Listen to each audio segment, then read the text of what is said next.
fixing to witness now is the man who came by to get King to take him to dinner. And 30 years later at a press conference, he slipped because God do baffle your mind sometimes. You look. The struggle was a spiritual struggle.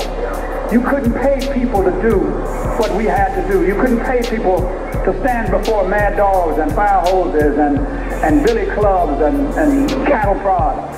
It was strictly a spiritual and moral movement. So we wanted that dimension to be in the pilgrimage to Memphis. We will revisit the mountaintop speech site. That's the Mason's Temple, where Dr. King made his last address, which he almost didn't make, because the night that we were having that rally, there were tornado warnings, and he was behind on the Poor People's Campaign. And he said, you guys go on over and have the rally. I want to stay at the motel and work on the Poor People's Campaign. When we got there and Dr. Abernathy walked in and Jesse Jackson walked in and I walked in and others, people started clapping because they thought Martin was behind us. And so Ralph's preacher said to him, this is not our crowd. And he went to the phone and called Dr. King. And any of the marches that we had in those days, you have an opportunity to bring the children and bring the family and march with us.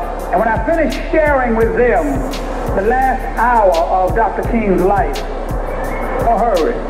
But that gave me the wonderful privilege of spending the last hour on earth. 3 preachers in a room, Abernathy, King, and Kyle. And we spent that last hour together in room 306 at the Lorraine Motel. The press is always curious, and writers, what went on? What did you talk about? I say, we just talk preacher talk. What preachers talk about when they get together. Y'all pay revivals and all what you're fixing to hear now. About 5:45, we walked on the balcony, and he was talking to people in the courtyard. He stood here and I stood there. Only as I moved away so we could have a clear shot, the shot rang out. Thank you. I turned around and then... Only as I moved away so we could have a clear shot, the shot rang out. Thank you. I turned around and then knocked him back on the balcony. Listen.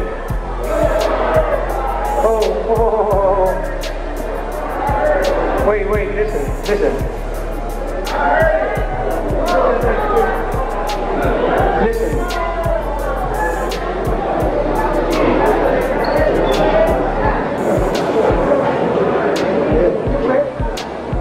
30 years later, his brother never realized he would slip and say that.